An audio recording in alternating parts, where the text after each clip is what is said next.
दिफाई साजो सामान की बैनुल-अक़वामी नुमाइश आइडियाज़ 2022 का आगाज़ हो गया, जिसका इफ्तिताह वज़ीर ख़ारजा बिलावल भुट्टो ज़रदारी ने किया। आइडियाज़ 2022 ने जगह और मुंदोबैनो नुमाइश कुनंदगान की शिरकत के लिहाज से पिछले तमाम रिकॉर्ड्स तोड़ दिए।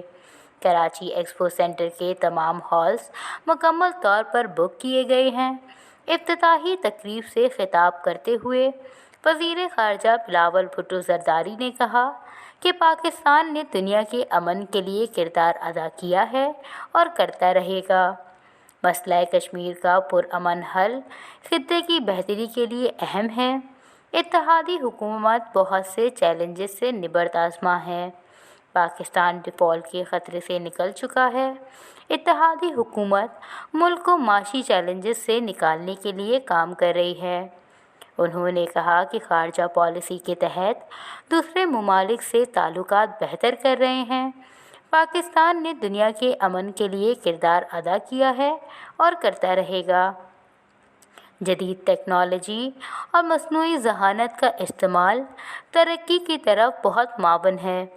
डिफेंस एक्सपोर्ट प्रमोशन ऑर्गेनाइजेशन के मुताबिक 18 नवंबर तक जारी रहने वाली 4 रोज़ नुमाइश में दुनिया के 64 ममालिक अपनी मसनूआत के साथ शरीक हैं।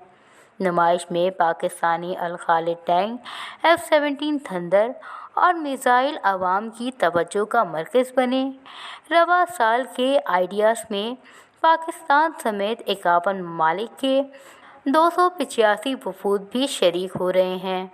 नुमाइश में ऑस्ट्रेलिया, रोमानिया और हंगरी पहली मरतबा शरीक होंगे। इंतहाई अहम seminar intelligence in defence market का इनेकाद भी किया जाएगा।